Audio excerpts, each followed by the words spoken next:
Hello, everybody, and welcome. My name is Laigha, also known as the Accessible Media Maven. On this channel, we talk about chronic illness, disability, and because you guys love it so much, Reddit. Speaking of which, I'm going to start working on the next video soon, so please put your comments for what you want me to talk about for illness fakers down in the down bar. I think it might be an intro to Denise, but we will see. In today's video, I wanted to talk about severe depression. This is a topic that is close to my heart because I am personally of the opinion that while we've done a lot to stigmatize less severe forms of mental illness and less severe mental illnesses such as depression and anxiety, specifically the not severe forms of depression and anxiety, I feel like we've done a lot to stigmatize severe mental illness like schizophrenia, bipolar disorder, which I have bipolar disorder, borderline personality disorder, and severe depression. Um, this whole earworm of wanting to make a video about it actually started, I want to say, about a month ago, where someone had posted on Facebook about being severely depressed and not being able to clean their house. And a friend of mine, well, she's not a friend, but I went to school with her, so she's a Facebook friend. She said, "Ew, this is gross. That's not depression. That's just laziness." And I got on there and I said, "No, this is what depression looks like. If you've never been this depressed, then please don't talk." And this ignited a firestorm of people going "I have depression. I'm on Prozac." And I just wanted to say that, I think that a lot of people don't really understand what it is like to be severely depressed. That's not to say that people don't know what it's like to be down, that it's not to minimize people that take medication for depression, because I feel like less severe forms of depression are real and deserve treatment. I think that now I'm going to start talking about my experience with severe depression and kind of mix in thoughts with that. So for me, I've gone through basically two bouts of severe depression in my life. One when I worked for KCAU, and one just recently. The one when I worked for KCAU was what I'm going to call a legitimate, I was severely depressed and the medicine wasn't helping.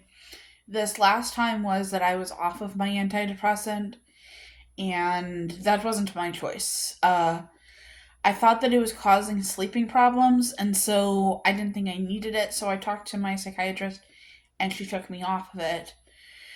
So I didn't have it from late January to late March. The best way that I could describe severe depression is like having a weighted blanket on you, and it's on you at all times. And while I know that there are some people that like weighted blankets, to me it's like a too heavy weighted blanket. It's like a weighted sleep sack, which, by the way, please don't put your kids in weighted sleep sacks. They are dangerous. And it's like it keeps you from moving or doing anything. So for me, when I had severe depression, I would spend one weekend day a week, so either Saturday or Sunday, just in bed. I was in this dreamy twilight state, I will say, where I did sleep quite a lot, and when I was conscious, I would eat, I might listen to a YouTube video, and then I would roll over and go back to bed. And it was like this every single weekend. And the other day, that's not to say that I had a perfectly functional day the other day either. The other day would normally be me sleeping 3 or 4 hours and then maybe spending some time awake. Depression really robs you of your ability to function. And I don't think that anyone should have to deal with being robbed of their ability to function, but it was so bad for me that I would wake up at 5 and then go back, eat breakfast at between 5:30 and 6, and then have to go back to bed for 2 hours before I could go to work. And at work, I was falling asleep. I would have to do, 2 sodas a day to stay awake. I would even with taking the 2 sodas, it'd be like I would have a soda or coffee in the morning. And then at lunch, I would eat my lunch very quickly, turn off my light, and lay down and sleep for 45 minutes. And then I would wake up, be a little bit dazed for about 10 minutes, and then have another soda and get to work. Then when I got home, I was too tired to cook, so I would order DoorDash, eat my DoorDash, and then go to bed. And it was like this for 2 months. I could not do schoolwork. I did not publish YouTube videos. I didn't really do much of anything. I felt just miserable all the time. It's really hard to say, how this started. I will say that the sleepiness started before I was off my antidepressant. It started in early January, maybe as a result of vitamin D deficiency, because I was insufficient, not deficient. So, like, it's like 30 is sufficient, 20 to 30 is insufficient, and below 20 is deficient. And I think I was like 23. And this was with supplementing every day, like taking 6,000 units of vitamin D every single day. And that was like prescribed by a doctor, not just me taking it. And I was so tired that I was falling asleep at work, and so we switched off of a bipolar medicine that I was taking. And I think it just took a while to get out of my system, which is why I was still having sleep disturbances even when I was on a different medicine. It's really hard to have severe depression, in my opinion, because people understand what depression is, but they don't really understand, or they think that severe depression is just wanting to not be here anymore. And I would definitely say I had a lot of that during these 2 months. A lot of it was feeling hopeless. I stopped applying for jobs because I've been looking for a new job due to some funding issues. And I just could not get myself in gear. Like I said, I was binging a lot. I was eating out a lot. And I was really ashamed of how much I was asleep, how tired I was. It was difficult because I would sleep, I would be sleeping, 10 or 12 hours a night. And I would have a difficult time with going to class because I have class on Tuesday nights. And I remember having to switch my video off and like lay in bed while I was in class and barely listen and lay down because I wanted to get credit for being in class, but I could not go to class. And that's very unlike me. I'm someone that I participate a lot in class. I give lots of opinions. I answer questions, all of that. And I just did not want to do class. I did not want to do homework. The thought of doing homework, even now, feels very overwhelming. It feels like, oh no, I have to give up something fun, something that I enjoy to do something that I don't want to do. And it just feels heavy and it feels like a lot. Likewise, YouTube felt that way, and I love YouTube. In January, I published like 8 videos. In February, I think that I published 3 or 4, I don't remember. And I had set a goal for myself this year, to publish at least one YouTube video a month to try to have some consistency. And I actually filmed a video about binging. So I filmed the Manjaro video, and then I think 2 or 3 weeks later, I filmed the binging video. But I was so depressed that the binging video felt like it was just rambling. And so it sat on my computer for literally, like, I think almost the entire month of March before I, like, pulled myself together last week. And I was like, I need to make a YouTube video for this week so that I get my one in for March so that I don't fail this goal.